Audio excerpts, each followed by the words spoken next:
माननीय शरद पवार साहेब निवडणूक लढले होते अध्यक्षपदाची, तेव्हापासून या क्रिकेटच्या मुंबई क्रिकेट असोसिएशनच्या कार्यामध्ये कामामध्ये आम्ही सातत्याने सहभागी आहोत आणि आज एक संधी मुंबईच्या क्रिकेटला मोठं करण्याची, महिलांच्या क्रिकेटला वाढ करण्याची, मैदान क्रिकेटला न्याय देण्याची आणि एक मुंबईमध्ये एक नवीन 1 लाख लोकांचं स्टेडियम बांधण्याचा मानस आमचा कधीपासूनचा होता। तसे अनेक चांगले कार्यक्रम घेऊन मुंबईच्या क्रिकेटला बळकटी देण्याचं काम मला करायचं आहे। दुसरी महत्त्वाची गोष्ट म्हणजे नवीन ज्या पद्धतीमध्ये आता स्पोर्ट्स बिल येत आहे, ज्यामध्ये क्रिकेट असोसिएशनच्या बाबतीतला संभ्रम निर्माण झाला आहे महाराष्ट्र आणि मुंबई, त्या बाबतीत देखील आम्हाला एकत्र येऊन फाईट करून मुंबई क्रिकेट असोसिएशनला न्याय द्यायचा आहे। कारण मुंबई क्रिकेट असोसिएशन ह्या भारताच्या क्रिकेट असोसिएशनचं एक शॅडो बॉडी आहे।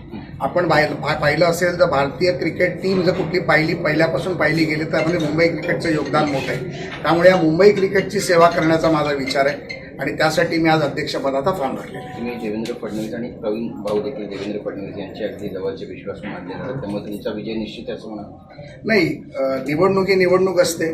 आपण अनेक निवडणुका आमच्याबरोबर कव्हर केलेल्या आहेत, पण प्रवीण भाऊ हे माझे मोठे बंधू आहेत। त्यांचा आशीर्वाद सातत्याने मला असतो आणि माझ्या प्रत्येक चांगल्या आनंदाच्या गोष्टीत मी त्यांच्याबरोबर असतो, ते माझ्याबरोबर असतात।